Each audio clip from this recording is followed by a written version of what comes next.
Address ചെയ്യണം? Congress address ചെയ്യണം. വേറെ ആരെങ്കിലും വന്ന് അഡ്രസ് ചെയ്യോ? അത് അഡ്രസ് ചെയ്യാതെ പോകുന്ന സമയത്ത് തോന്നിവാസം കാണിക്കുക, ആ തോന്നിവാസത്തിനനുസരിച്ച് കൈയടിക്കാൻ കുറെ പേരുണ്ടാവുക, അതാണ് തീരുമാനമെന്ന് തീരുമാനിക്കുക. നടക്കില്ല. ഈ വാർത്താ സമ്മേളനം കോൺഗ്രസിൽ ഒരു കലാപത്തിന്റെ തുടക്കം. CPM-ന് അത് വജ്രായുധമായി. നിലപാട് പ്രഖ്യാപനത്തിന് പിന്നാലെ സരിൻ CPM-ലെത്തി.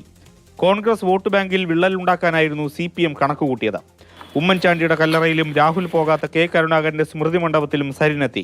തകർന്നടിയേണ്ടിയിരുന്ന ഇടത്തുനിന്ന് ശക്തമായ ത്രികോണ മത്സരത്തിന്റെ പ്രതീതി സരിനിലൂടെ CPM നേടിയെടുത്തു. അതുകൊണ്ട് തന്നെ കൈമെയ് മറന്നായിരുന്നു മണ്ഡലത്തിൽ ഇടതു പ്രചാരണം. വിജയിക്കുമെന്ന് ഉറപ്പിച്ച BJP തകർന്നടിഞ്ഞപ്പോൾ LDF 860 വോട്ട് കൂടുതൽ നേടി.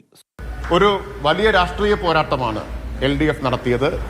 അതിൽ ഞങ്ങൾക്ക് 2016-നേക്കാളും 2021-നേക്കാളും 6 മാസം മുമ്പ് നടന്ന പാർലമെന്റ് തെരഞ്ഞെടുപ്പിനേക്കാളും വോട്ട് വർദ്ധിപ്പിക്കാൻ കഴിഞ്ഞിട്ടുണ്ട് എന്നത് ചെറിയ കാര്യമല്ല.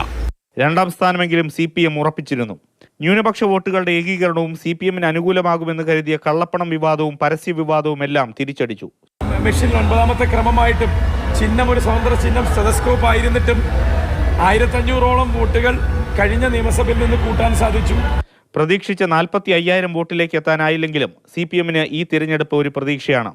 വരുന്ന തദ്ദേശ തെരഞ്ഞെടുപ്പിലടക്കം നഷ്ടപ്രതാപം വീണ്ടെടുക്കാനുള്ള പ്രതീക്ഷ.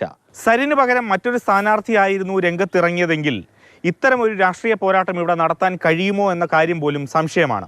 അടിത്തറയായ ഒരു വോട്ടുകൾ പോലും ചോർന്നു പോകാതെ പിടിച്ചു നിർത്തിയതിൽ ജില്ലാ നേതൃത്വത്തിനും ആശ്വസിക്കാം. AK Stephin, Mathrubhumi news, Palakkad.